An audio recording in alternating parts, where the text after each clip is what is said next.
So you're going to school at Skyline High School. Greg Foster was one of your teammates. Right, teammate, right? 6'11". Yeah, at the time. So you got this monster on the court with you. Yeah. That was some good stuff there. Me and Greg was the 1-2 punch at Skyline.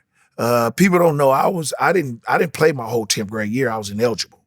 Right. Your grades started to drop at one point and you couldn't play. Right. And then all of a sudden we changed coaches and Coach Fred Knoll, and he changed the whole thing. Greg was always that guy who went to school. His mom put him into that. And I was the one that I moved with my father, and my father moved different ways. He wasn't at home all the time, but he'll check on me.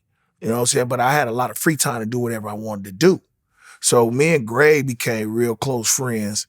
And we just started doing a lot of crazy stuff, man. He was off the court, on the court. But we was a good the 1-2 combo.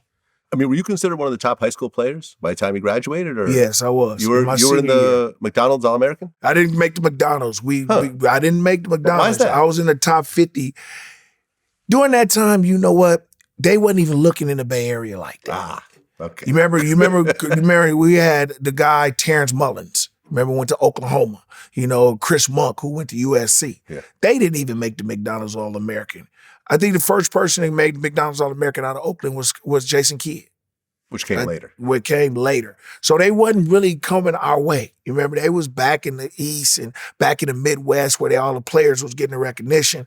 But then I would go to some of them tournaments, like the BCI. We didn't use it. We didn't have AAU during that time. And I used to get at them guys who was about to be McDonald's All-American, and that's when I started getting really, really recruited.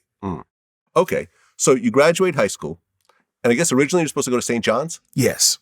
But you ended up going to OSU instead. Right. Was that considered a top basketball school around that time or not really? Yeah, St. John was. Well, St. John's was, but OSU. St. John, Oregon State was not. Do you remember they had fell off for a little bit? Remember in 82, 83 when they had Lester Connors and all of them, Ray Bloom and all them.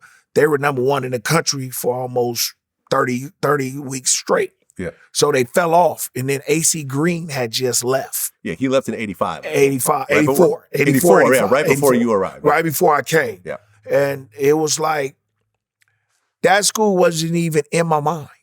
It wasn't even in my mind. I was going to go to St. John and play with Walter Berry, Chris Mullins, Mark Jackson, Bill Wellington, Willie Glass. I was trying to play with them to get in the Big East because they just got out the Final Four losing to Georgetown. So Conaseca decided to do something else at the last minute and take one of the recruits there. And it backfired, and then what I did was I said, I don't think I'm doing the right thing. So I let my mom pick my school. So when all the schools seen that I had decommitted, I had wiped it off, they start sending their scholarships back. And my mom chose Oregon State because of Ralph Miller, because he was more of a discipline like my father. And that's what she wanted me to be around. So I chose that one.